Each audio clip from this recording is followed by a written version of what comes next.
Hello, hello, lovely, lovely people. We're gonna get started in just a second, but I'm gonna go ahead and run an ad real quick. I know they're not the most fun things to deal with, but I'd like to knock it out real quick so we can at least have a good 30 minutes or 60 minutes of ad-free time. Alright? Now, I will be right back. So, don't you worry. We're gonna run a 3-minute ad.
Hello, hello, hello, hello.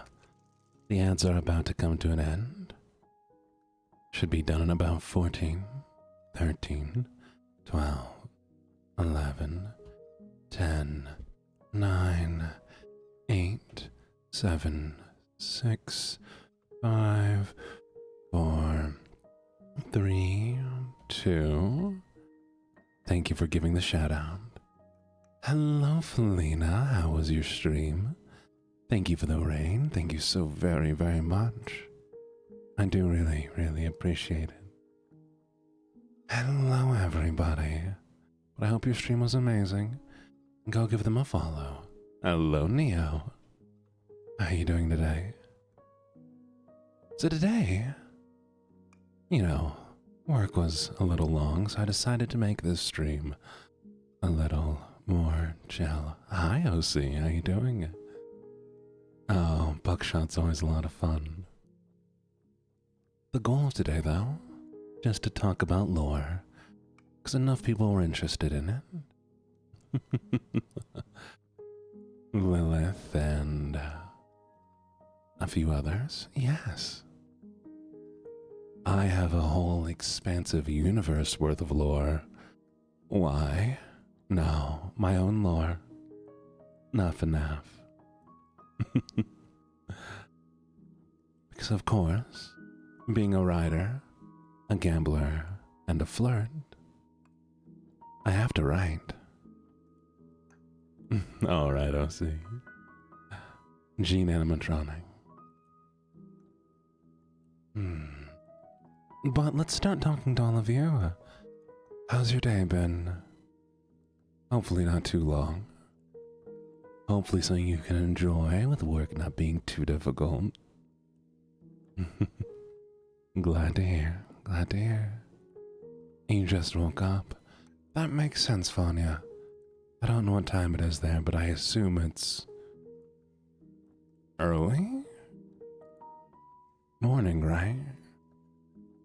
Oh. Well, good luck with your surgery, Felina. Oh. Vanya, you're near where my sister is. I'm so glad the puppy made it back. I was a little worried. You did. I'll fix it later, Felina.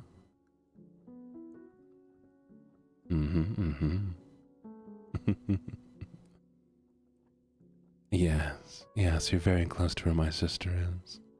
You can go visit her for me. I am pansexual, yes. It was 90 out with no? Oh, that's awful. Well, gangsta, I hope everything is going okay.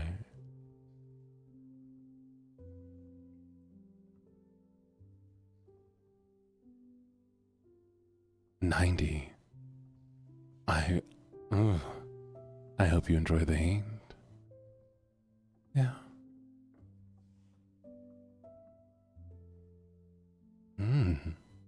2 hours.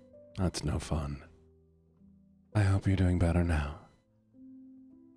Shall we get started talking about lore and everything else? Ooh, okay, that is good news. I hope you got something cool. You have to send pics in the Discord. Hello, Echo. We haven't gotten started yet. So you're alright. Now, where do we begin? OC. OC as an original character, or... Because I could call you... Such a good little kitty.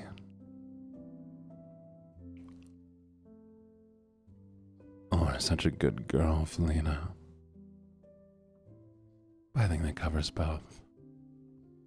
Now, lore.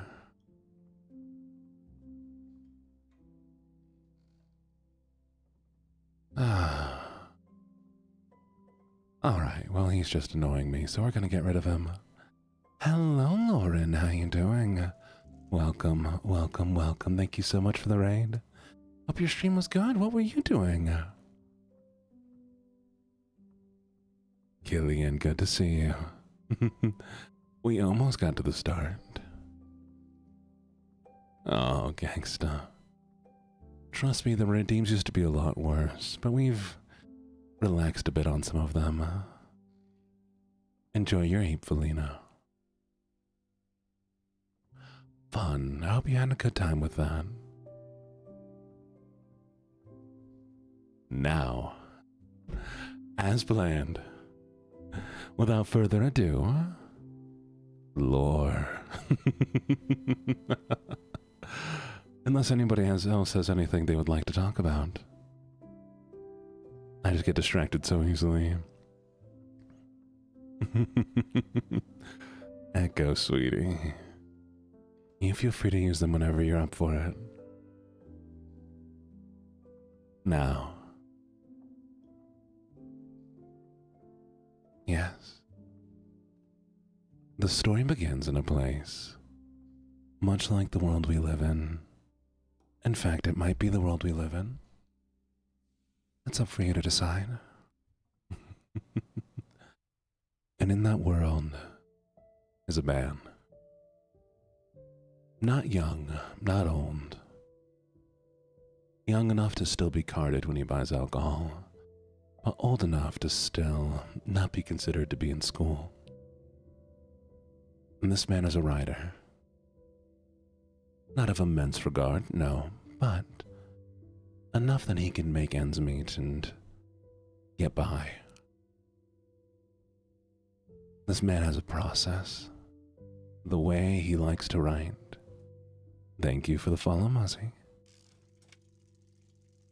Every once in a while, he'll feel captured by a story, an idea, a concept, and he'll go out and chase it down.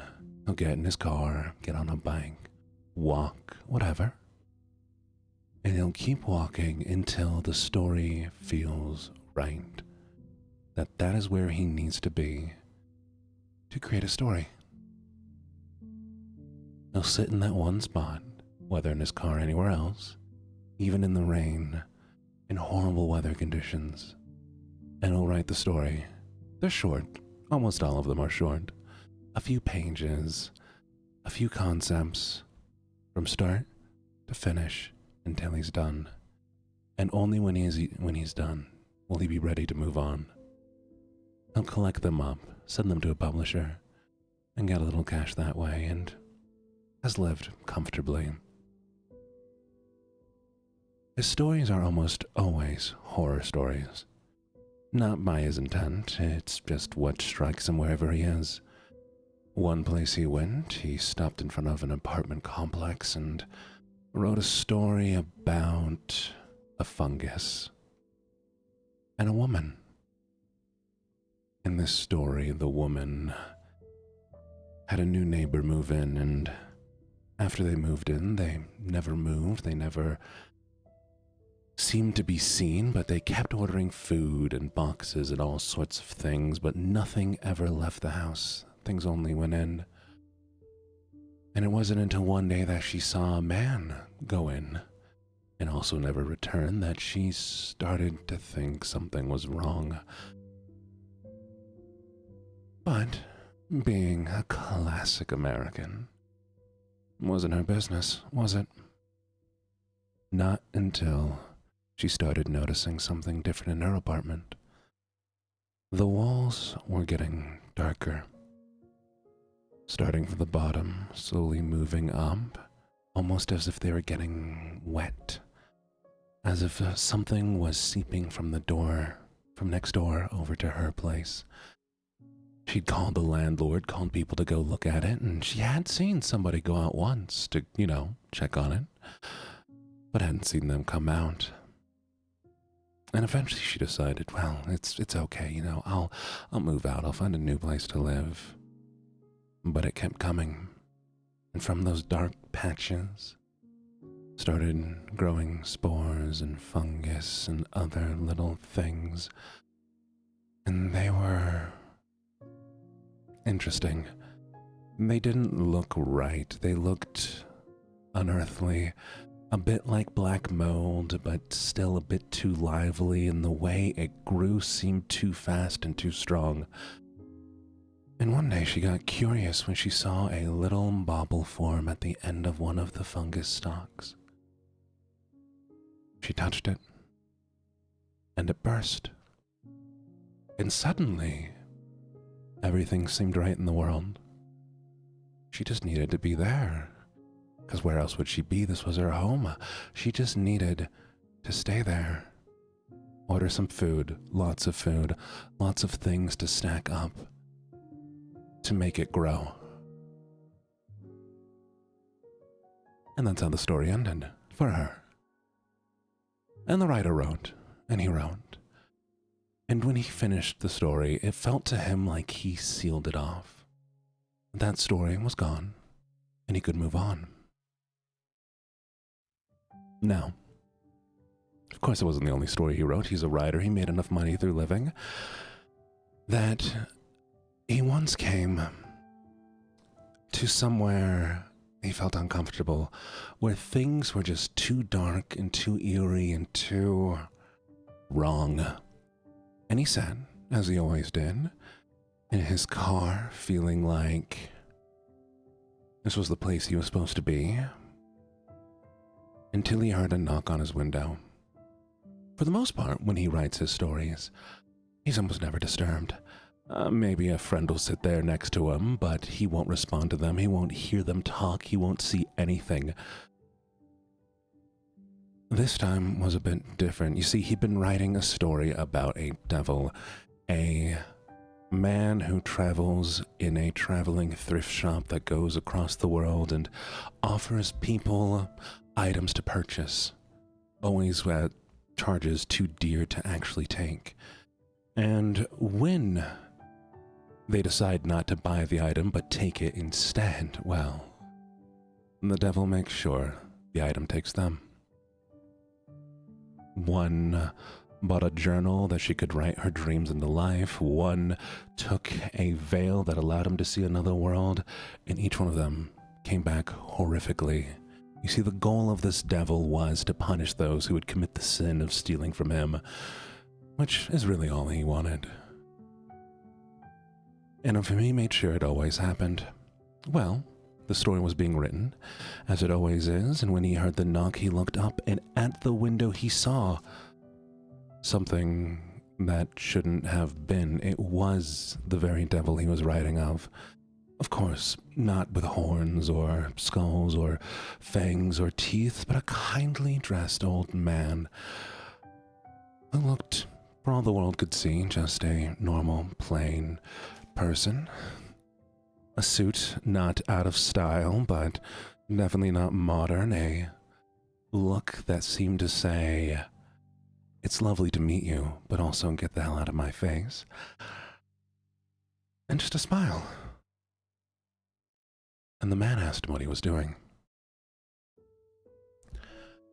Of course, the writer was caught off guard. I mean, he'd pictured the man so vividly in his head, and to see it here in front of him, it didn't seem like it should have been that way, like that could have possibly have been that way.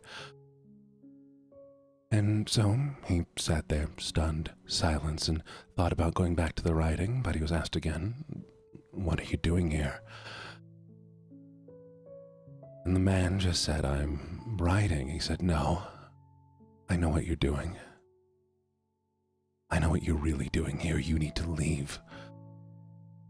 And the man looked down at his writing, lifted up the book to show it to the old man. But before he could, the old man was gone. And that was his first encounter with a character from one of his stories. But as soon as the old man was gone, the story went with him. The story had left his head, and he couldn't write any more pages no matter how much he tried.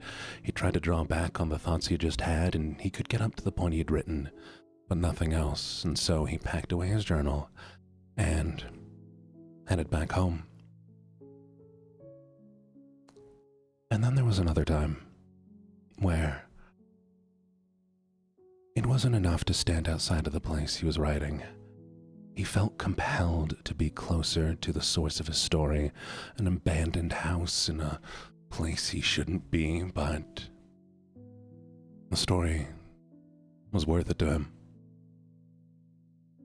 And so he went in with his journal, sat at a table, closed the door behind him, and began to write a story of people from a place who didn't belong, who had found that very home he was in as a connection to our world, and who were using it to slowly take people back with them. And as he got further into the story, he started to hear sounds, knocking on walls, on windows. He heard voices asking to be let in, and he recognized the voices, which didn't make sense to him because he'd written them. How could he recognize a voice from sound based on what he'd written? But there it was, the very voice he heard, the haunting tones it gave, and it did not have intelligence. No, it just had a goal, a plan, an objective, but no actual way to make it happen. And it kept knocking and begging, and he heard voices he recognized in his personal life, but he kept writing page after page, compelled as he always was, until he reached the last. And when he finished it, and the journal closed, the voices ended, the shaking stopped, and all was right in the world. And he began to realize something. He really wasn't a writer. A writer writes their own stories. They put down things they've come up with themselves. They make things up from fantasy. No, what he was doing was something different. He was sealing places. He was attracted to the wrongness in the world and where things leaked over from spaces they shouldn't be. Something made him go there, made him write, made him close it and bring back the world into order. But he was just one person. And there was so much else in the world, such a larger space, that there's no way he could seal it all. And in this world is another writer. A failed writer. One who turned to gambling when writing didn't pay. Who was addressed by something that shouldn't be. Who was whispered little words of encouragement to gamble, to kill, and to get lucky again. They haven't met yet, these two writers. But they may one day. They may meet so many things that don't belong in that world. Or may find things that are there that just can't be believed. It is a big world after all. And that is the world that LuckyJene finds himself in. And that's just a rundown of the lore.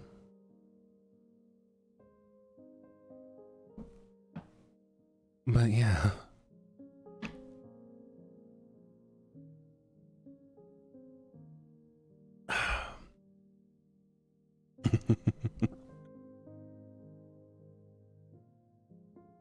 And so in this world, though,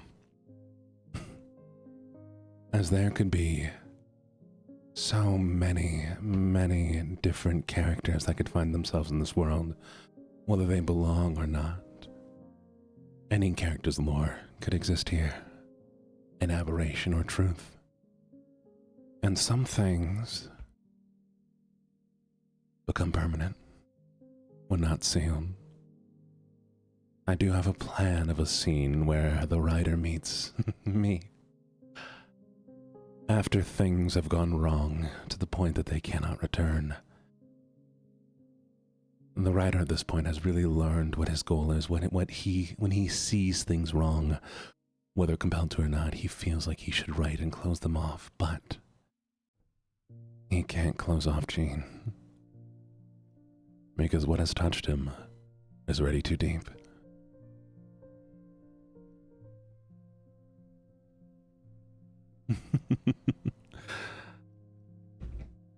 And that was something I came up with in an afternoon and partially just made up while telling you right now.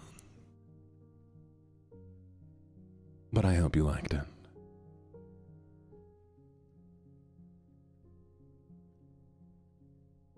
Deep touching. I mean, you're right.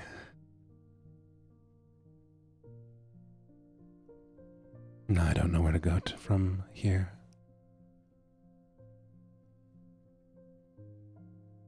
touched a man too deep. Okay, man. Vanya. Bite me.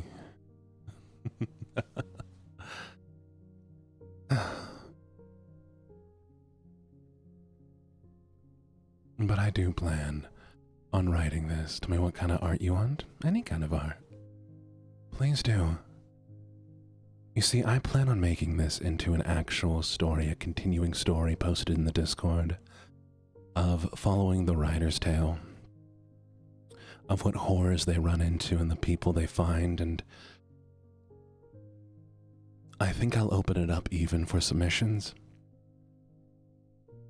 If you want to write in this universe, because any story can fit in it, then let me know. We'll open up for submissions and make things canon, and we can have an ever-expanding lore that anybody can join. You can draw. Of course you can draw. Hello. And hello, Isabella. How are you doing today? Begins. And many of these stories, they'll follow the writer in his journeys, and there will be offshoots. For instance, The Devil's Thrift Shop. That one is another story series I want to write. Very focused on like the Goosebumps type thing, where you have some sort of wrongness that gets explored, and each story ends with the tragic death of the main character. I think it'll be a lot of fun.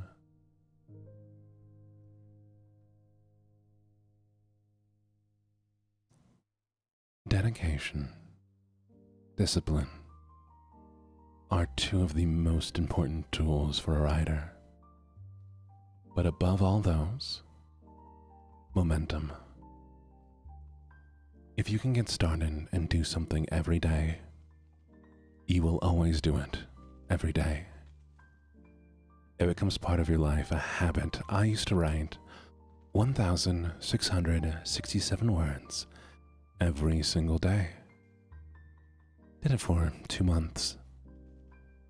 Was able to mostly finish a book that I now need to rewrite. But it came to a point where you are compelled. Oh, so 1,667 is the recommended writing for NaNoWriMo, National Novel Writers Month. This occurs in November, which we're going to be doing this year, by the way. And you all can write with me, and we'll see if we can finish a novel. 1,667 words every day for a month, and you'll get to about 15,000 words. 55,000 words at the end of it, which is almost enough to have a finished novel. You go onto the website every day, put in how many words you wrote, you try to make it to the end, and if you do, they say you're a winner and send you a certificate. I got one last year for the first time, and a t-shirt. But it's a lot of fun, of course. And this year we're going to do it as a stream. Y'all can join me here. It'll be an extra stream every day, where we'll just spend an hour writing as best we can, getting as much done, not editing, not rewriting, not overthinking, just getting words to page. It's the best way to do it.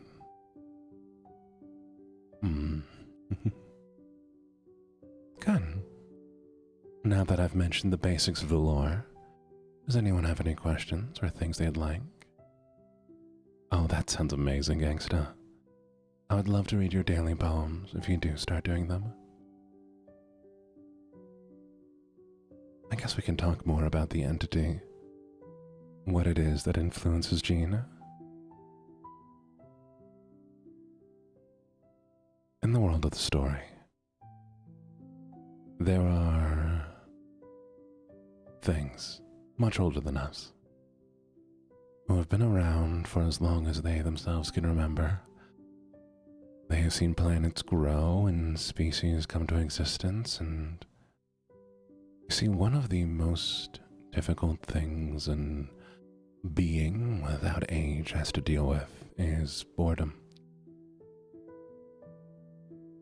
Boredom is so easy when you've seen so many things come to pass. But being such a great thing, their focus tends to be on the larger, the planets birthing, universes coming to existence. It is in the minor details where they can find entertainment. One such being, a dong. Something like a dong. And that represents a dog in only the faintest of imaginations. It manages realms of laughter, madness, and luck.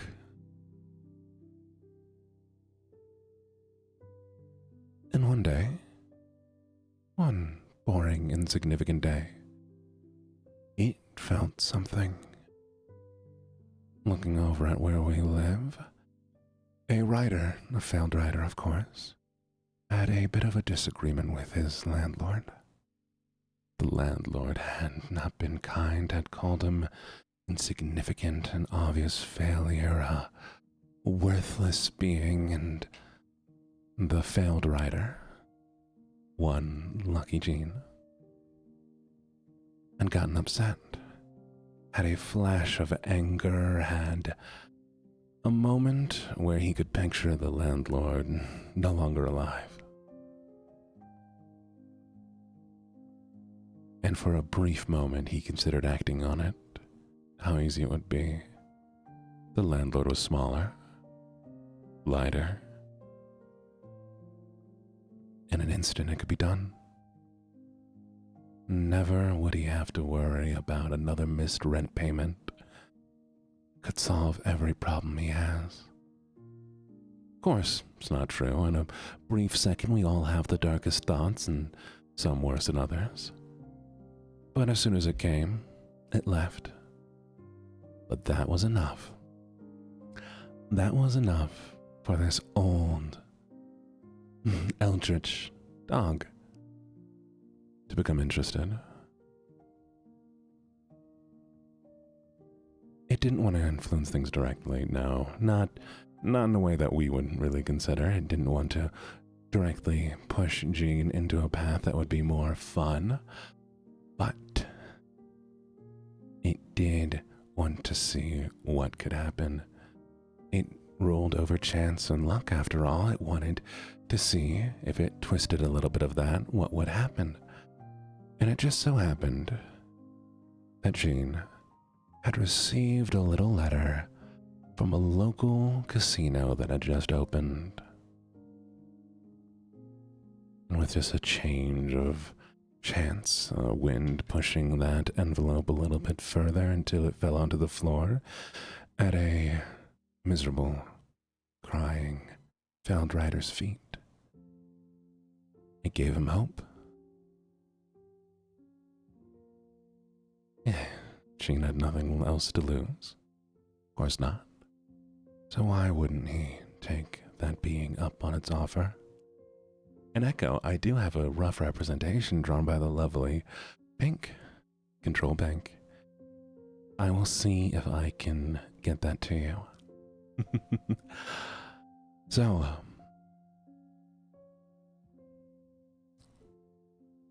Jean. The accessories on this one are not. This is a pre-made model. So, they just come with this. Eventually we will run a donathon or a streamathon where I will stream nonstop until I get enough money to fund a model or pass away. But that is going to be much in the future. It'll look similar to this. but it'll be different. The ears are the only thing that connect it.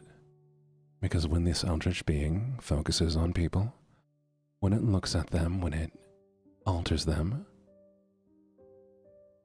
the ears appear, twitching, reacting to all but the person who is being focused on. They just seem like a normal part of the body. They're just there. They've always been there. That will be canon, yes. But to all others, the ears are just there. Of course they're there. Why would they not be there? They've always been. And it's natural you have them. But when Gene sees himself, he just doesn't see them. It's not that they aren't there. They aren't physically there. It's he cannot observe them. He cannot see them beyond being something. And if someone were to point at them, pull on them, tug on them, and point at them, he would find some way to rationalize why there'd be any feeling at all. Oh, you put something on me, didn't you? And that's what I'm feeling now? Oh, what a weird phantom pain. Or the hat. This hat just never fit right. I've never been much of a hat guy anyways. And there are times, if the eldritch being decides to leave Gene alone, that they do go away, but come back soon after, because he does have a favorite. And as the story continues, Gene, given hope, goes to this casino, and it is a seedy place. It is a place most wouldn't go even if invited. But a writer with not much more than a studio apartment and piles of bills, he really had nothing else to lose. And the being, well, hope is always great before a fall. So he gave Gene more luck. Every game turned out good. Every slot machine came up right. Every craps or poker or anything always came in his favor. He bet small at first, just a few dollars, that he gained more, 50, 100, 1,000. Soon he had enough to cover the rent, and there was the briefest of moments in his head where he thought, all right, I'm done. I'll pay off my rent. And I'll try harder to get something published. I'll write something better, something that is more to the modern tastes. I'll see what's popular, what's best-selling, and I'll get something done quickly. Someone will eventually want to publish my work.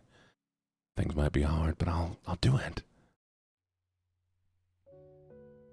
But what could one more game hurt? One more bet, that's 2 months of rent. Another bet, that's half a year. Another, he could buy his own home. Why just a home? Why not something larger? A few homes.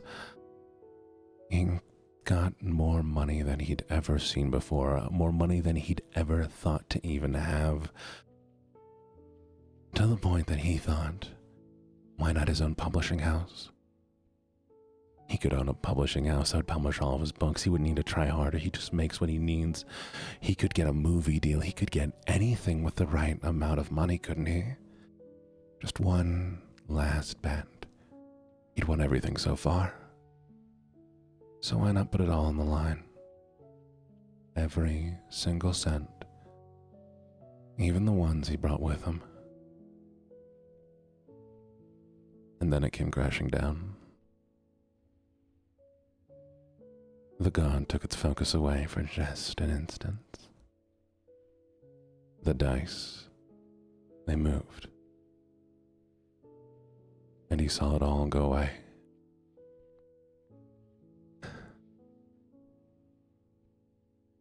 The mind likes to protect us. It does. It'll do so many things. When you're sad, it will try to block out some of those emotions. When things get too overwhelming, it can even black out everything. Until you find yourself home, unknowing how you got there. and knowing why you were there. Feeling the drying tears on your face, cold steel in your hand,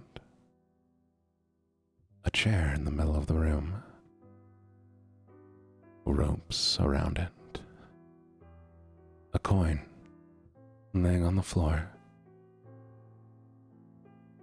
and blood. More blood than you thought was possible.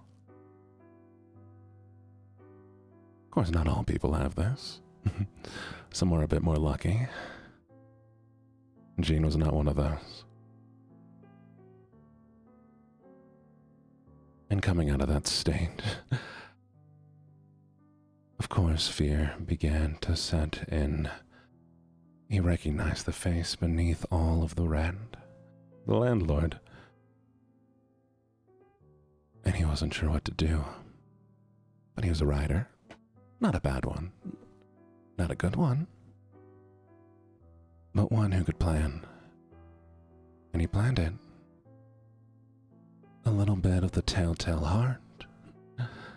Maybe Dexter. He took apart the body, vomiting through tears as best he could. But fear's a good motivator. He made it through. And he tossed it. And he sat there in his apartment, not eating until he felt like he'd almost faint. And when the food finally ran out, and there was nothing left to drink, he finally left, always expecting somebody to come around the corner to take him. But nobody came. Nobody came at all, and suddenly things started going his way. Luck seemed to favor him again, in every little way he could possibly imagine.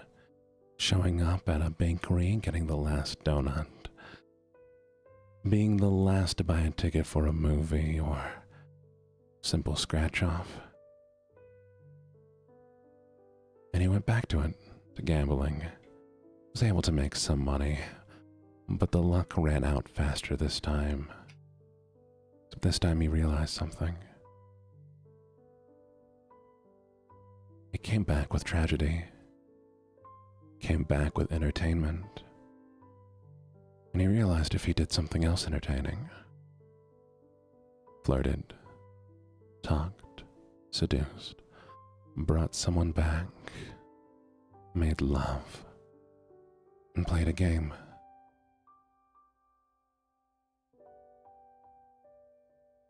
Another day, another coming to, another disposed body. And the luck was back. It was easy. And his life only got better for it. Why shouldn't he? And that's where we're at now. In lore-wise.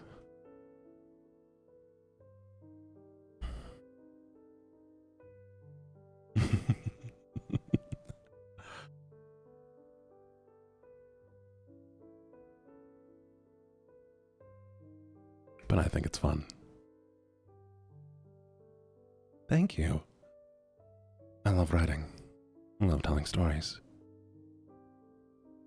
I have yet to fully finish a novel, so I'm also a failed writer.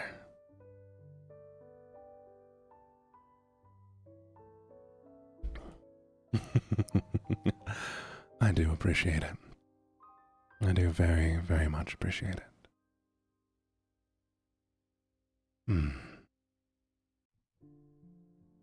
The music isn't too loud, by the way, is it? I worry it gets too loud. In my ears, it's quite loud, but I think I've turned it down in OBS a bit.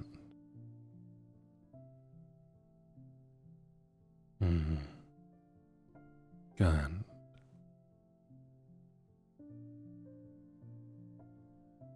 Do you want to know where the rest of the story goes?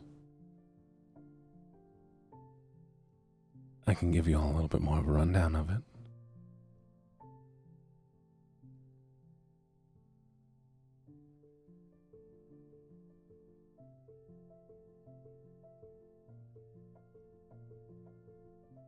And of course, these parts may change,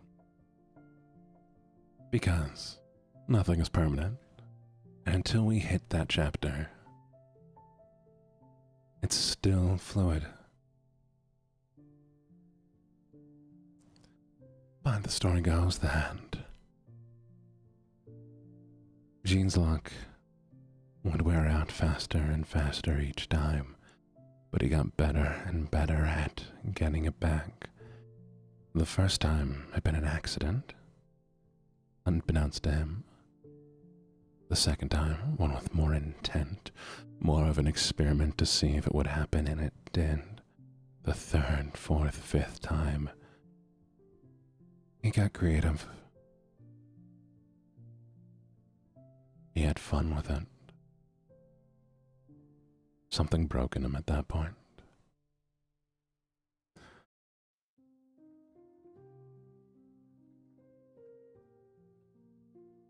He knew he wouldn't be conned. As long as he did things right, as long as he did extravagant and entertaining enough, as long as things kept going well, he didn't need to be careful. There had been one time he'd taken a woman right there on the blackjack table. Through throes of moans, he kept playing his cards. One after the other, winning hand after hand. And right at the climax, he plunged a knife straight into her chest. And there were screams. There was panic. But nobody seemed to stop him, not while he collected his chips. He walked out the front door. While he headed home, he saw the ambulance, the cop car, the panic, the news. No one seemed to see him. And life got boring. It got easy. He had enough money. He had more than enough money, enough riches, but he seemed to make no impact on the world. He was tired. He was done. He had forgotten why he'd even started. Last time he picked up a pen. And he'd begun to think it'd be nice to do that again. To forget everything. And just write. He could do that now. There was time, there was money, there was means. And so he did. He sat down, began to type. And type. And type. Living his life almost in a cycle. Go out for food, come back, and write. For Jean, this was ideal. This is what he had wanted, but for others, thank you so much for the follow. Specifically, a dog. An eldritch dog. This was less than ideal.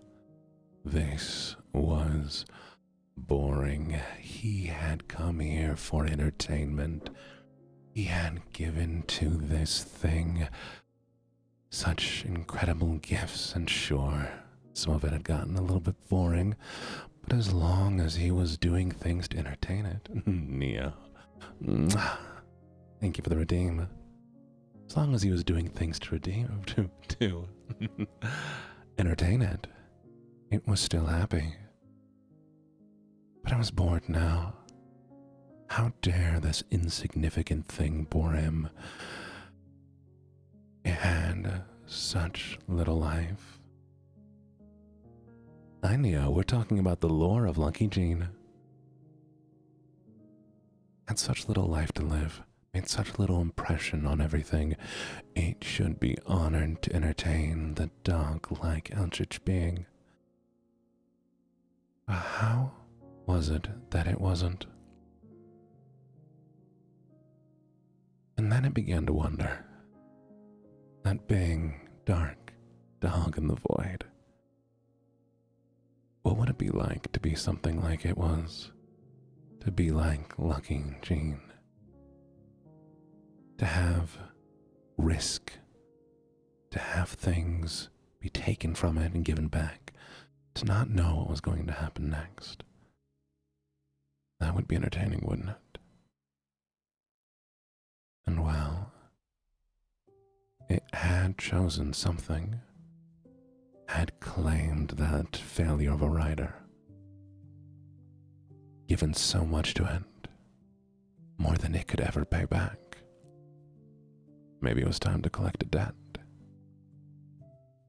Maybe it's time to eat, to consume, to become.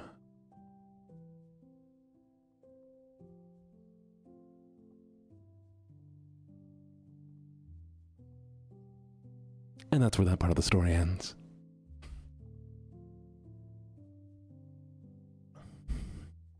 Which will be part 2 of the lore.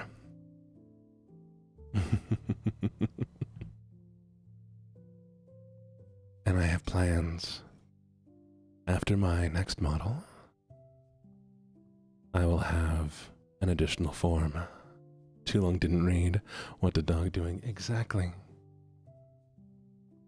And then Jean will be there, but different. Still present in some shape, but not wholly his. I will be, well, yes, that'll be a lot of fun to do. Audio recordings and vocal plays. I may have to get some cast, some people to play extras, and to scream. But how are you doing today, Neo? Neo culture. Take my money. We have a long way to go. We have a long way to go.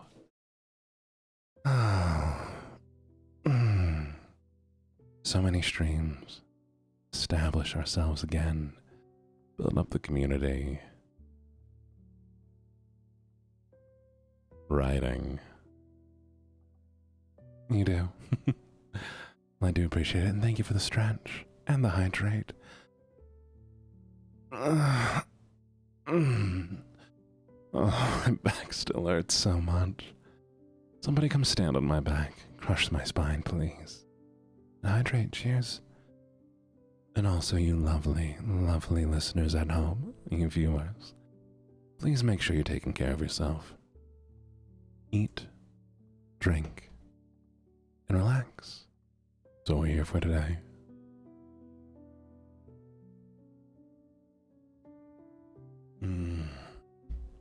Oh yeah. Let's change the title. Lore and storytelling.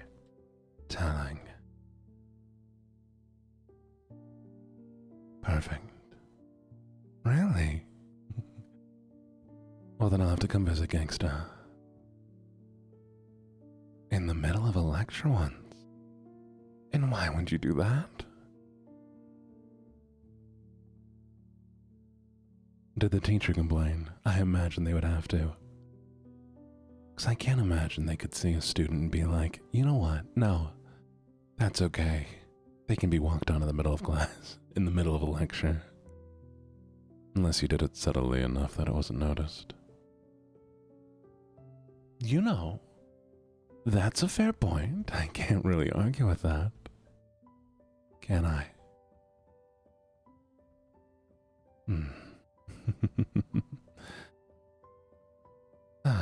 It's gonna be a lot of fun though. Streaming with all of you is going to be amazing.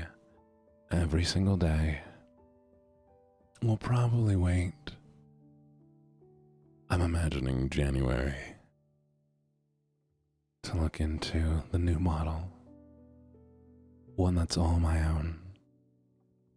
Don't get me wrong, I do love this model. It's very pretty, but it's not mine alone. And how can I be a good capitalist without seeking more property? Not that I'm a capitalist. But we won't discuss politics here. This is a relaxing space.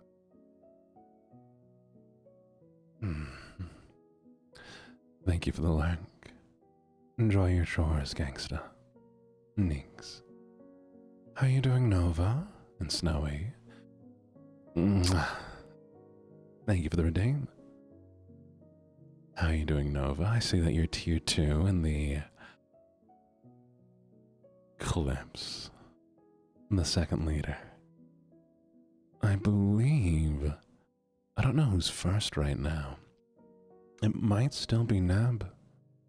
Very well might be.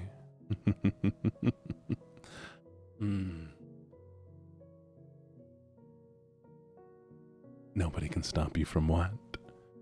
Eating your snacks. I'm sure nobody wants to stop you from eating your snacks.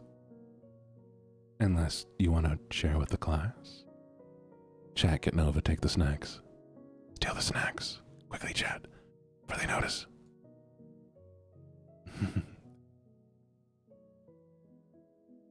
Yes, exactly. Perfect.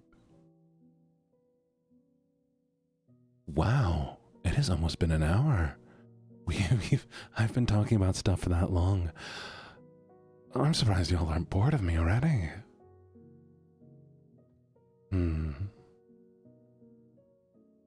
Let me think. What else can I talk about?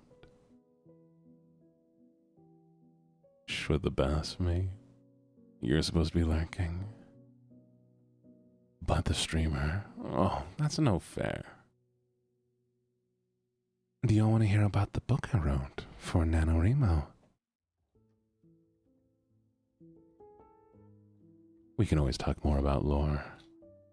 There are more little things, but I think it might be fun to talk about.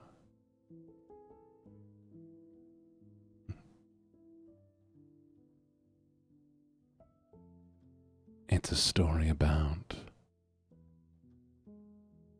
Oh, 1 second, I hear something. I'll be right back in just a second.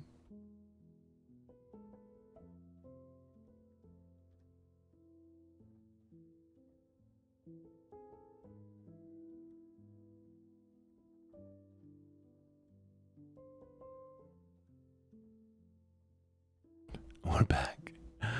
Hopefully you didn't miss me too much. Sorry, there's a thing that happens every day at exactly 5. And I didn't want it to interrupt the lovely time we're having here.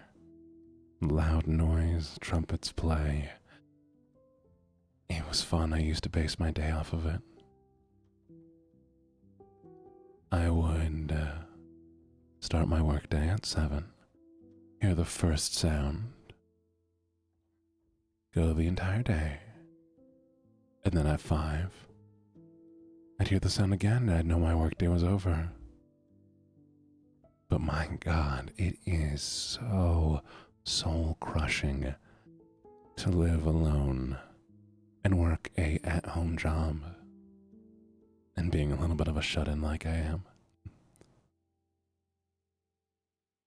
They're still playing music. I'm not sure if you can hear it. Hopefully you can't. But yeah, because you'd wake up, say almost nothing all day, work, 5 o'clock would come along, and you'd be done. Money came in. I played games, hung out with some online people, and again, and again, and again.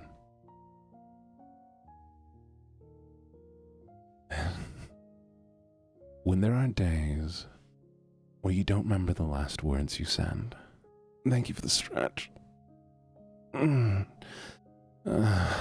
if you'd even talked at all that day. It's really bad for your mental. But now, welcome back, Willow. We're just chatting and doing some storytelling. But now I have a better job. One that I go in 3 days a week, work home 2 days, get enough social interaction, but not so much that I feel overwhelmed by it. It's a lot better for the brain. I might get a dog eventually. Maybe that'll fix things for me. Or maybe I'll take a human pet. Kidding. Oh, Willow. Did you go to sleep this morning? When you initially said you would. Or I guess you didn't say you would. You came in and were like, I love this game. And then off you went. I hope that meant that you'd gone to sleep. I was a little worried about you. Thank you. Thank you for the lurk. Twitch, how I hate you, it didn't give me a note of. Yeah, it can be pretty bad. The Discord's a little bit better. Well, let me tell you all about the little novel I was writing. Or do you want to hear the new one? Chat, you have a choice. New novel or old novel? The old one isn't finished, but it has done through its first draft. The new one has a lot more way to go. Stop licking dogs there, Vanya. Licking dogs is illegal here. You know what I need to do? I need to get together and write a little law book or stream with stupid laws, like the one that says you can't have ice cream in your pocket.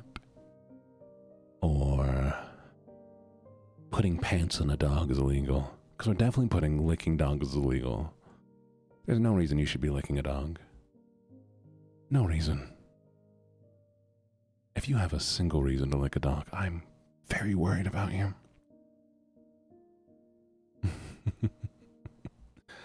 So, new story or old?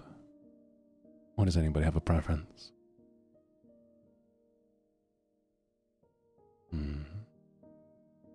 The old one. All right.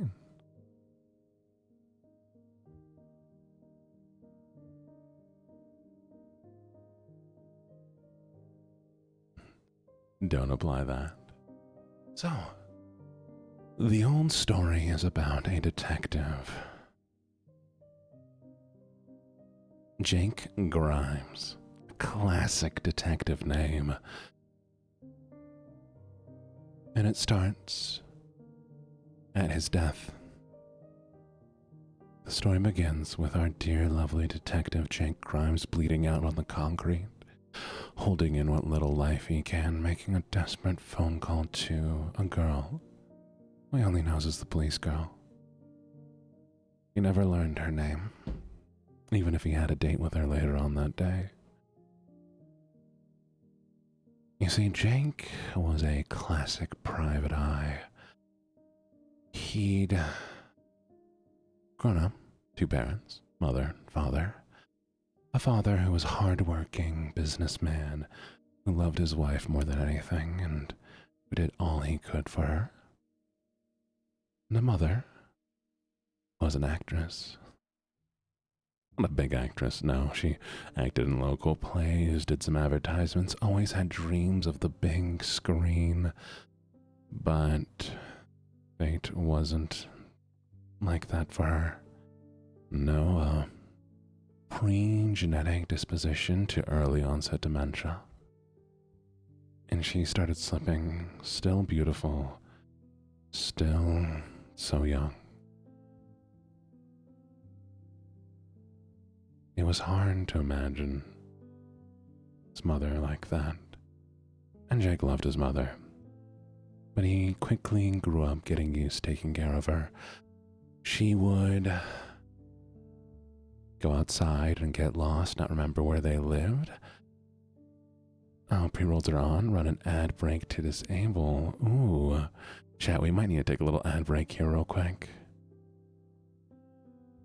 We're going to take a quick little ad break. I do apologize. But we'll continue the story where we left off in just a second. 3 minutes. 1 sec.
Four, three, two, one. Hopefully I'm unmuted now. Thank you for letting me know. Welcome back, welcome back, welcome back. For all of you who didn't have an ad break, I do apologize. But for those of you who did have an ad break, welcome. So, where were we? I believe we were talking about his mother. Jake Grimes had a mother we already talked about. Young, beautiful, early onset dementia. And she would get lost. She would leave the house, not realize where they were, having moved to a new place, and thank you for the follow.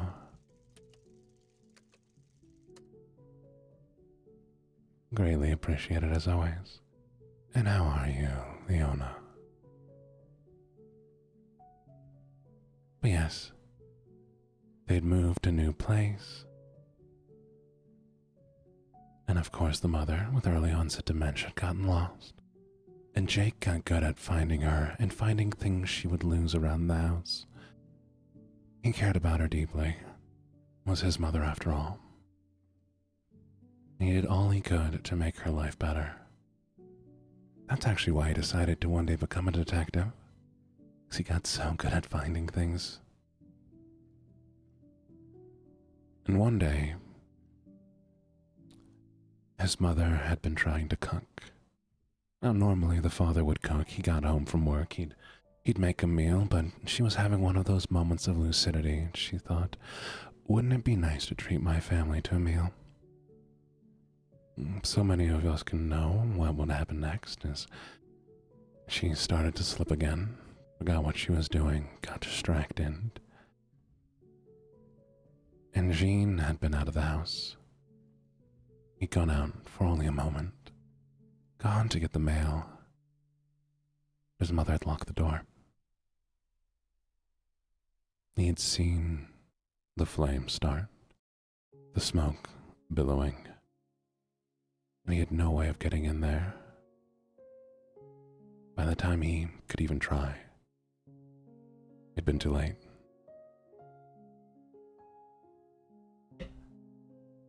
After that, his father had started to spiral. He'd had one real reason of living, of being around, and he tried to do his best for Jake, but it wasn't much. And his father passed too, from overconsumption of alcohol and liver failure. And Jake was left alone in this world. So the lovely detective, Jake Grimes, moved from foster home to foster home, always finding a lady love wherever he went, always looking for the love he had had for his mother and others, always helping where he could. And when it came time to choose a career, he had chosen to be a private eye, a private detective, so he could help more people. A little bit before the story begins, Jake had taken on one specific case. He had met the police girl. They had had a bad encounter, so she had refused to ever tell him his name, and so he always called her Police Girl.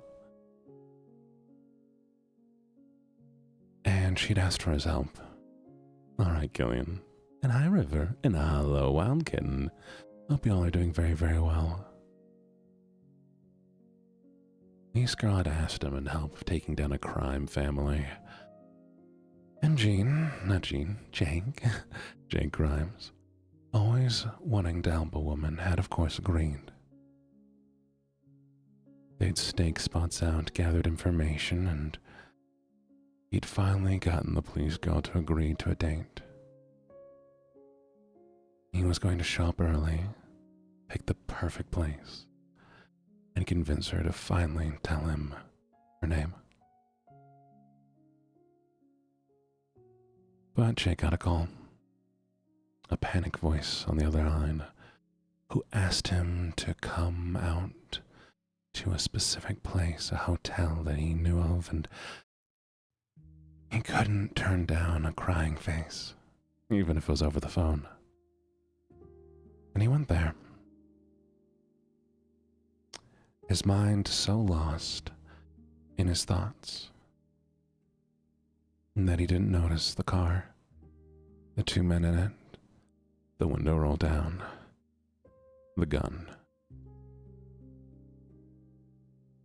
And he was shot. Only one hit. It only really takes one to do enough damage. And Jake fell, shot back with his own little revolver, only managing to damage the car and no one inside. And that is when the pieces started falling in place for him. Thank you for the follow, by the way, Osman. Hope you enjoy your time here, and welcome, welcome, welcome. He noticed the road blocked off. He had had to park a block away, but he wasn't thinking about that. He noticed the sounds of sirens in the distance and knew that they wouldn't arrive in time. He noticed the lack of cameras, or where they'd been smashed in. Normally these things would have stuck out like a sore thumb, but the heart can mess with perceptions. And he thought he recognized the voice on the other end of that line as one he'd watched in the surveillance tape. He did the only thing he thought he could. call the person that mattered to him most, the police girl.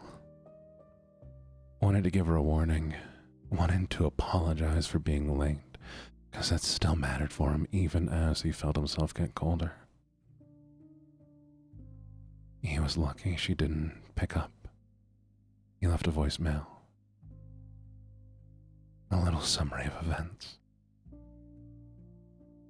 And he had one last request to make of her. Please feed. But he couldn't finish it. He felt warm before the end. And all went dark.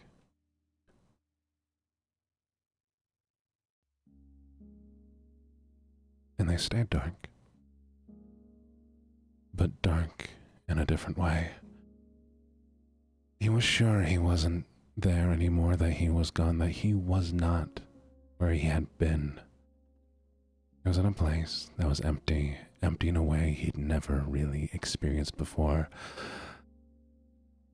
Worse than the darkest depths of the ocean or an empty warehouse. There was nothing there. The only thing you could imagine was space itself. But even that you can see light through. And he felt himself slip. Feeling like he wasn't a self anymore at all. This nowhere place seemed to be making him nowhere as well. But he heard something. Didn't hear, felt something, experienced something. It felt violent, loud, aggressive. It felt like bullets raining down on a battalion of soldiers, of crying, of violence, of war. And with it came the thoughts and the ideas of debate. And the impression he got from this thing was it wanted him. It said without speaking in words that were bullets, "He died in battle. He belongs to me."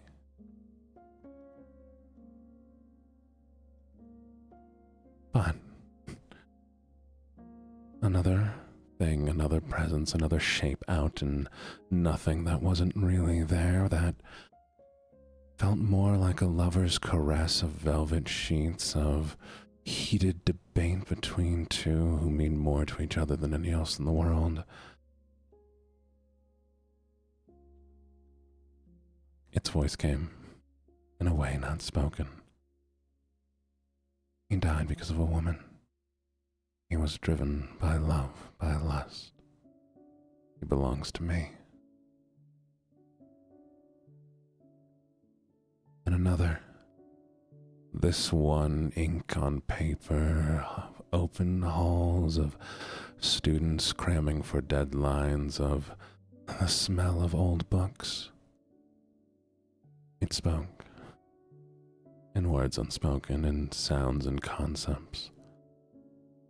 He was a man of the mind, a man who figured things out, who was more knowledgeable than others. He belongs to me. And another, one that was the sweat of a beast, of a deer felled by a bow, of hounds chasing down a frothing spittle among fangs. He was a hunter. He sought justice, he sought what he wanted, but he always hunted. He belongs to me. And lastly, another voice. This one, a fool's jingle, a cell phone, and funeral, a word spoken too quickly, a date fumbled through mistranslations. He was an idiot. He was a fool. Luck guided this man's life more than anything else. Even now, his death was just bad luck. An idiot belongs to me. And while Jake heard these, without hearing them, he felt himself slipping more and more as he fought against them, their presences bigger and smaller than anything he'd ever experienced. Not there, but still so overwhelming. And he was being torn apart by them, losing what little he had left of himself. But he remembered the little request he was going to make, the call he had had right before passing, the words, "Please feed Fig." He was going to say Fig. But who was Fig? An ugly little cat. A thing more scraggly and hideous than anything he'd ever seen before.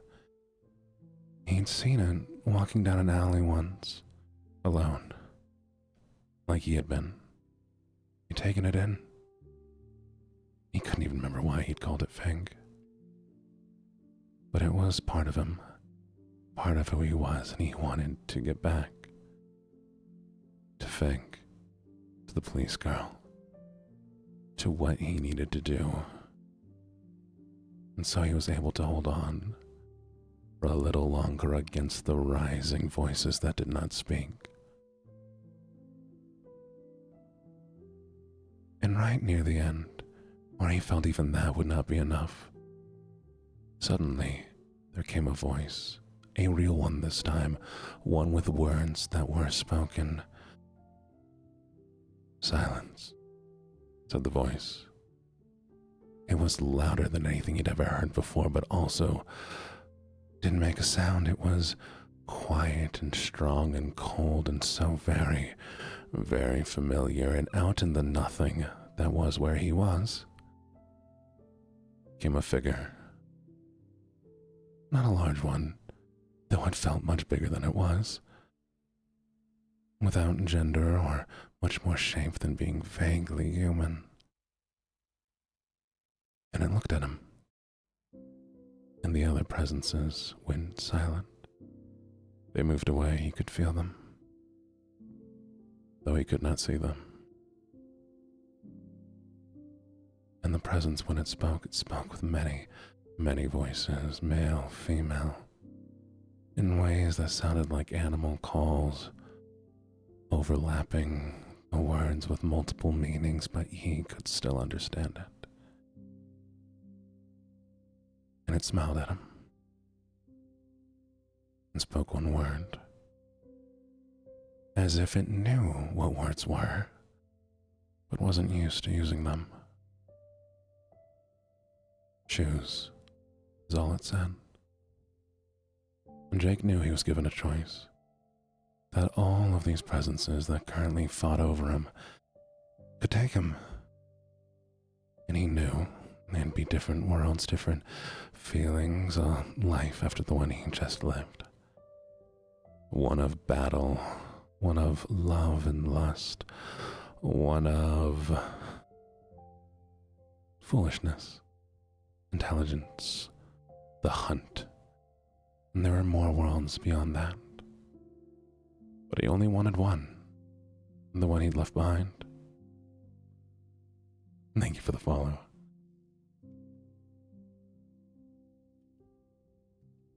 But just as he knew it's where he wanted to go, so did the figure in front of him. "No," it said. "That is not a choice. Not yet." Yet, he hung on to that word like a lifeline. It gave hope, it gave possibility. And he repeated it back, finally feeling like he had a shape. "Hello, Drying, welcome." And he spoke to death, for that is what it was. Yet, a question. And death repeated it back to him. Yet. Jake was given an option. Given an alternative path, a Perhaps not choosing a place yet. A test. Maybe. Maybe an entertainment. And he agreed readily to it. If there was anything that could get him back to where he'd been, he would take it. He needed to help the police girl. He needed to make sure Fig was taken care of. He had a life he did not want to leave behind. And so with that, Death had also granted him a gift. Something he could take with him. And Jake had only one thing on his mind. Please, take care of Fig. Please make sure somebody looks in on my cat. And though Death did not smile, his face did not change. Jake could feel the bemusement in its expression. And he was sent off to another place, another world, to his test. That's where we'll stop for now. I'm doing great, Drawing. How are you doing? But that was kind of more of a sped up version of the start of the story. It follows Jake Grimes, a detective who has died. Finley, a young orphan boy. And, well, the journey they have in another world. I'm planning a series around it, but we'll see how it goes. Thank you, sweet Yuki. I really appreciate that. How are you doing, sweet? It is lovely to meet you.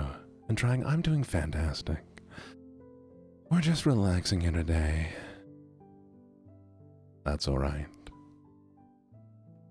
If you just enjoy listening to the words, that's fine too. But I hope you're doing well. And thank you for the hydrate.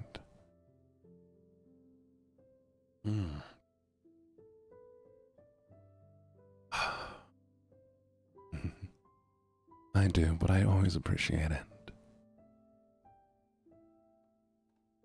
Who wouldn't love flattery? They say it'll get you anywhere.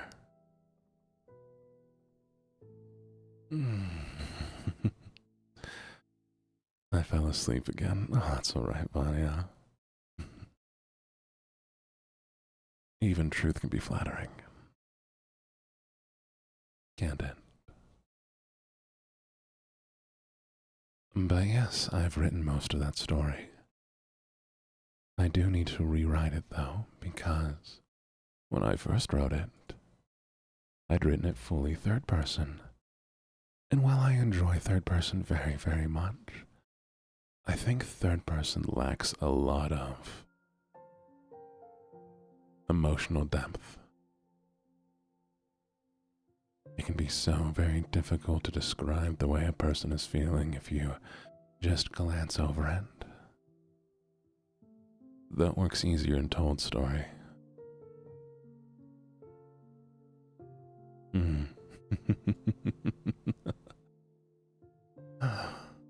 Thank you, Drawing. Thank you. Oh, how long was that? Oh, that was about 30 minutes. I'm surprised. Normally I run out of steam a lot quicker than that. Oh, you all are helping me train. One day I'll be able to speak non-stop for a full 2 hours. Oh. Would you like to tell me about your story? Thank you for the follow, Drawing. What kind of story did you write? Speaking of... Oh, no winner this time. Oh, fan fiction. It is always a good place to start. But remember, also write some of your own works. There's a whole universe waiting inside of you. You just gotta let it out. Not that I dislike fan fiction. Some of it is very well written. Really, Vanya? That makes sense. What you lose in first person is being able to describe a scene.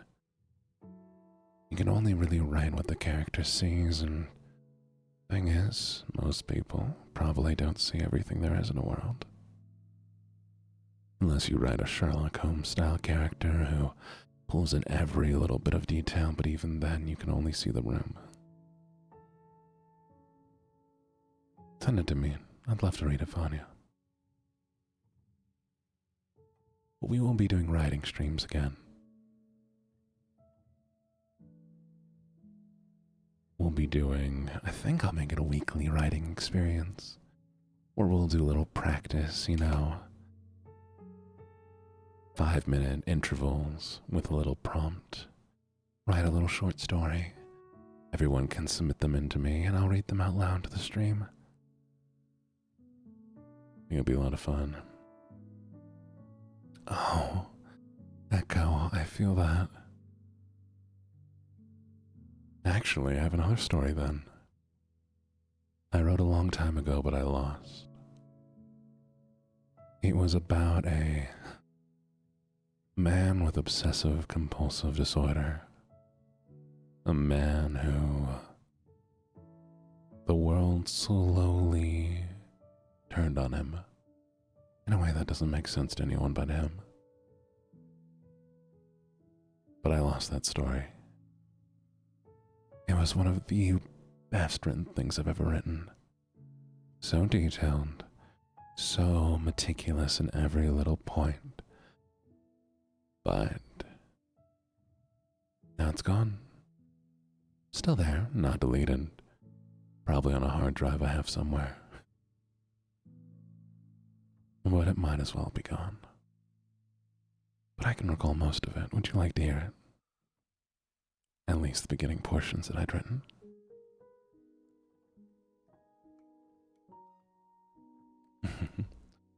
Good. The story begins at the end.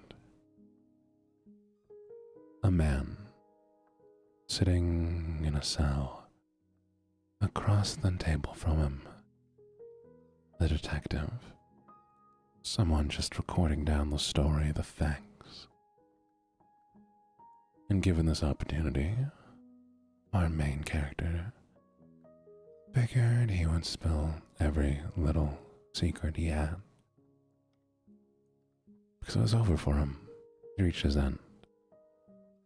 Things hadn't turned out the way he'd planned. But he was at peace with that now. And so he started with his beginning. He said, I grew up in a normal life. I know it's hard to believe. So many people think that anyone who does the things that I did have to come from a space of trauma or neglect. They want to blame my father, my parents, a priest who got a little bit too close, but no. Honestly, until things had gone wrong, my life had been pretty normal. You see, I had a system, a way I did everything. My life was in order. It was the way it should be. It was, by all means, perfect. I woke up the same way every day. A minute before my alarm went off and I watched the numbers change. And when they changed, I stopped it, allowing it to ring but one time. Always one time, never two, 'cause two would be too many. No, one time was all I need to confirm that it was the time I was supposed to be awake. The left side of my bed, that is how I would always get up, starting with my left foot, followed by the right. I'd torn up the carpet. more than a year ago at that point. You see, I had a problem with overthinking things. That carpet had these long little threads, so many threads, loops upon loops upon loops upon loops upon loops, and one day my foot had pressed a little bit too firmly and I'd felt an individual loop in my brain. It told me there was so many loops. More than I could know, more than I could ever possibly think to know, and I needed to know, and so I began to count. I counted them. Counted every single loop on that floor. Have you done that before, officer? He didn't really stop to check to see if the detective was actually listening to him or writing down a single word. He just kept going. It's almost impossible to keep track of something like that. As delicate as you are, even with tweezers, you can't keep track of them. They move, they shift. And when I'd gotten close to what I thought was the end, my brain told me, you miscounted. Oh, everything's gonna go wrong if you don't get the right number. You need to know the right number. And so I began again and again and again and again until eventually, well, I came to, passed out on the floor, and I made the quick decision to remove that carpet from that place so that I would never be plagued by those little loops again. So, as I was saying, left foot first, always left foot first, touching the floor. The sponge that's beneath carpet, not too bad as long as you didn't step on a staple, followed by the right foot, and there in the drawers to my left were my clothes. Top left, black socks. No additional features, straight black. To the right of those, white underwear. Beneath that, my shirts nicely folded, pressed. Always pressed. Beneath that, my pants. I started from the bottom. The bottom layer, the bottom item, socks first. That's where I had to go. Put the sock on the left foot, the right foot, followed by the underwear, the pants, the shirt. And the shirt had to be tucked into the pants. They said once, caused me to think, was it actually beneath the pants? No, it couldn't have been. It was on the top layer. Top was more important than its layering in position. Is there a way that I could put on the shirt and the pants at the same time? I couldn't get caught up in those details, because if I would, I'd be there forever thinking about them over and over and over again until I decided position mattered more. Socks, underwear, pants, shirt. And then I'd begin counting my steps to make sure I took the same, because that is what needed to happen for it to be right. If ever there was an amount of steps that was not the same, things would go wrong for me. I knew they would. I knew they would. I didn't dare make my own breakfast, no, bringing in that mess in my own place. Crumbs, little bits of schmutz would be in the wrong positions. Couldn't keep track of those things, so I walked down the apartment stairs. An even number of stairs. I knew this. I'd counted. I'd made sure. Before I'd even moved in, they were the amount of steps that there needed to be. Counted my steps all the way down to the coffee shop. The line was always short, especially at that hour, just early enough to miss the commuters, but not so early to get the early morning joggers and the elderly. Almost always I was at the front of that line.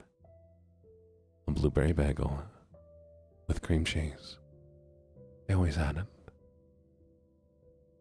Just the right amount of sweetness. A lovely little layer of white between those two bagels, toasted ever so. Every single day. And of course a black coffee. See, I didn't drink coffee because I enjoyed it or I needed it or I wanted to wake up. No, coffee is what my father had drank, and he had said it was the drink to be drank in the morning. And so that was the way it needed to be. Of course it was. Why else would he have said it was the drink in the morning if that was not the case? A bagel, slightly sweet, cream cheese, coffee, and then I'd go to work. The same job. I worked in data. Well, logistics. There was something so lovely about putting those numbers where they needed to be on spreadsheets, making sure they got in the right place, seeing chaos and disorder and setting it right. It felt good. I was good at what I did. And people learned quickly that I was not much for conversation, so I could focus on my task. They left me alone as long as things went right. And I made sure things always went right. Once a week, I'd go to a hairdresser, the same barber shop I'd been to every week since I'd initially moved into that place. A nice little tidy up. Nothing new, nothing changed. The same barber seat on the far right next to the window. I'd chosen that the first time I'd come in. I couldn't change it now. It was the seat that had allowed me to get the haircut that I wanted. And you might say they're not tied together, but for me, it's always all tied together. If I'd been in a different seat, the hair would have been different. I had to ignore those walking outside the window because I could not expect them to think the same way I did. I'd just look at my reflection and marvel how everything was right, as it always was, as it always should be. Until it changed. I would like to say that things felt different that day. I would like to say that I felt a premonition shuddering down my spine when I woke up, but no. Everything was perfect, was in order, was where things were. My shoes, unscuffed, unsullied by the outside, the laces just right, the pants creased where they should always be, the shirt freshly laundered. The steps, that is where things went wrong at first. I've been walking the path I always do, outside of my apartment, down the stairs, past all the little meters and trees and the occasional dog walker when someone bumped into me. He smiled. Oh, he smiled. A happy little smile. Hey, oops, I'm so sorry, I didn't mean to do that smile. Not many words, just a sorry. And he kept going. But I'd lost count. I'd lost count. If I wasn't counting, I wasn't going to be right, so I had to walk back. I had to walk all the way back to my apartment, up those stairs, back to the door so I could start over, starting with opening the door, closing it, locking it behind me the same way I always did, testing the doorknob once left, once right, a little push, ensuring it was locked. Not that I ever forgot to lock it, that I would ever forget to lock it. But that is how I tested it, and I walked down those stairs counting it, counting my steps, every step, ensuring that I made it there with the right amount of steps, and when I opened the door, it wasn't right. There was too many people. There was too many people. I had wasted time. I had lost precious little seconds that were always the same every day. They were gone. And there they were, the commuters, those people heading into work, eating up all of the bagels. And when I got to the front, the coffee was cold, and they had no blueberry bagels. They offered a substitute. What if we gave you a plain bagel? What if we gave you blueberry cream cheese? But it wasn't right. It wasn't what I was looking for until I turned and saw him. The very man who had bumped into me on the street, with his slightly untucked shirt, with his pants not creased, his shoes. His shoes. And he ate that blueberry bagel. The one that was supposed to be mine, without the correct cream cheese. No, strawberry Strawberry, I could see it, the artificial pink hue between those two pleasant little bagels. And he didn't care. I couldn't eat. I couldn't eat. Why? How could I eat after seeing something like that? Something so wrong, something that should have been mine. And I went to work. And wouldn't fate have it? Who came up to my cube? The very man had bumped into me. The man who ate my bagel. And he smiled. And he introduced himself. In such a way, I couldn't even hear his name. I couldn't hear the words that he spoke. All I saw was a little dab of cream cheese in the corner of his mouth from the bagel that he ruined. Mocking me. I'm sure it wasn't intentional. Of course, officer, of course. I mean, you can't do something like that intentionally. Fate has a funny way of making things happen, and I just happened to be the fool of fate today.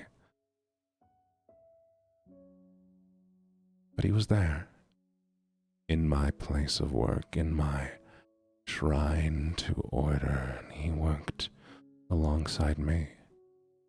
But he didn't care like I did. He didn't set things right, got things done. Often. But he'd slip up. He'd make mistakes, like any human, like any normal person would. And every time I saw those mistakes, all I could see was the bagel on the plate with the wrong cream cheese. Wasn't the worst of it even. He'd ruined my workplace. He'd ruined my mornings.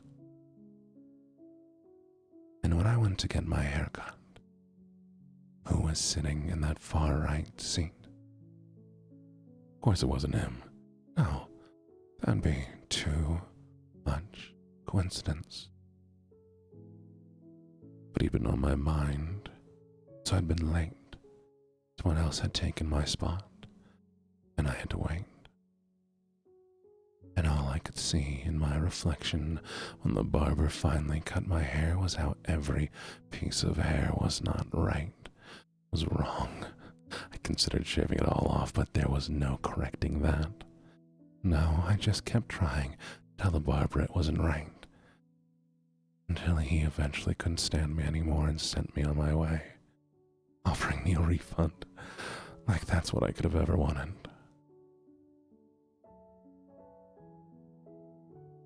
It could have been easy. That could have been it. But the more I had to work alongside this man, even when he wasn't messing up the perfect little order I had, the more I just thought about him constantly. Every second of the day he was wrong. He wasn't right. How could the world have something like this? Someone should write this. I can't tell you exactly what happened next, officer. I honestly don't remember. My thoughts became so obsessed with every little misdeed this man made that I quit being a present in the world I was in. Things slipped, my clothing got dirty, It didn't matter what order I put the socks in. Should I go back to counting little loops on the floor? I lost something. And when I came to, I was there. An open door was in front of me. My hand outstretched, I did not remember how I got there. And I walked through the door. Normally I would never. There is a rule to the way doors are handled. You knock on the door, you wait for someone to greet you, you get invited inside. No, I'm not a vampire. Who could possibly be a vampire? But it is the order of things. But the door was open. And I was there. And I went inside, and I saw him. I saw the man who had done so much wrong to me.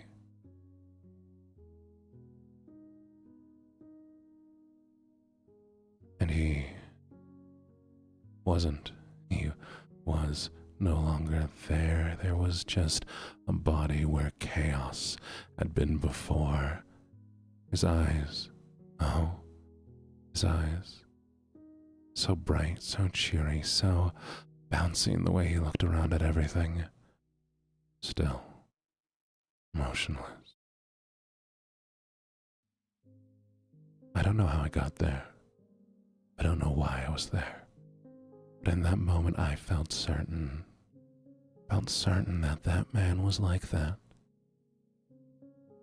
Because of me. I don't remember doing it, of course. I just know the feeling I felt. The clarity that came with what was right, with order, with what should be.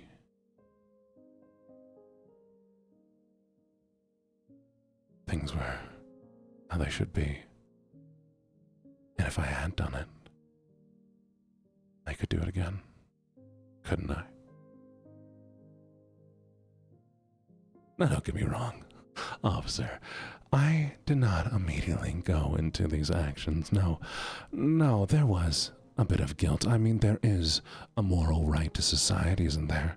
Obviously, writing things is not what people should do. Normal people should abide by the laws, the rules. Things have an order, and if every little wayward soul among the people acted as I thought I had, then there could only be chaos. But what was one person out of billions? And if I did what was wrong, but righted things across the world, would that not make the whole better? I thought about it. Oh, I thought about it. I debated it. I took days off work, thinking to myself, was I allowed to do this? The longer I sat there, the more I saw disorder. I saw the things wrong, the things out of place that could be so easily righted. That woman with her dog that had shit in front of me, that made me step around and give me an odd numbered count. The coffee shop. She didn't even pick it up. She was wrong, wasn't she? And that's where I left off. Hello, Lynn. Welcome, welcome, welcome.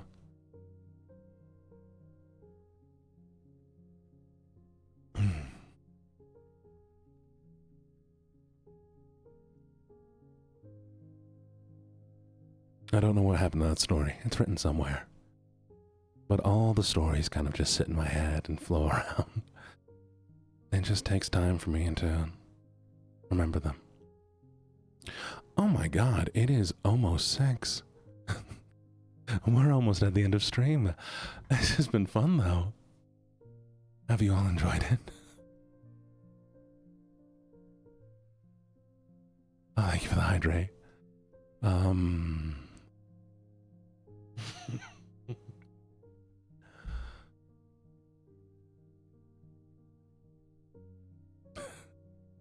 Sorry, I'm a bit flustered that I got lost in that story and didn't even realize time had passed so quickly. It's kind of embarrassing.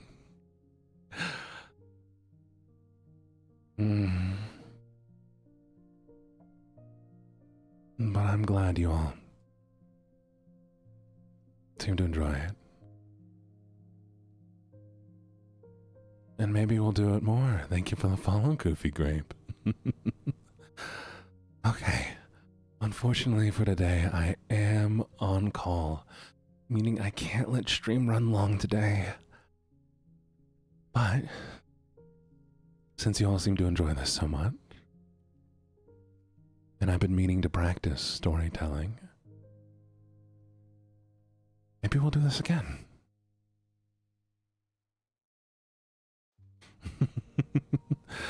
Oh, that's fun. Okay, I'll drop the link real quick. We're going to, thank you, Goofy Grape. This is the Discord link. It is an 18+ space. That's just more for my safety and yours. If you'd like to join, please feel free to do so. I stream every day, 3:30 a.m. MST, Mountain Standard Time. And then I stream again at 4 to 6, Mountain Standard Time again. This changes on the weekends, but every weekday. Oh, okay. Good. Well, you lovely, lovely people, I'm going to find somebody to raid into real quick. So please be patient.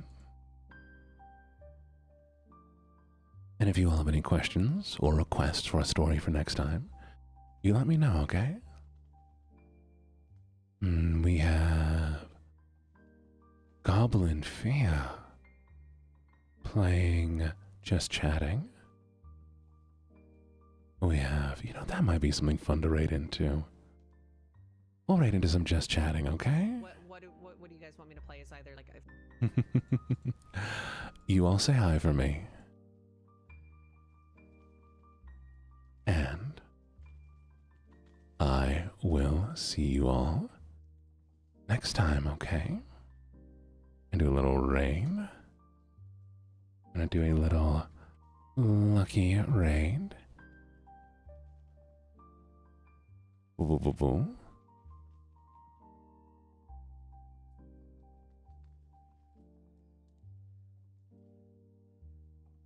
There you go, if you want to copy that raid message. And I'll be back here tomorrow, 3:30 a.m. MST. You all have an incredible evening. Mwah. Goodbye for now.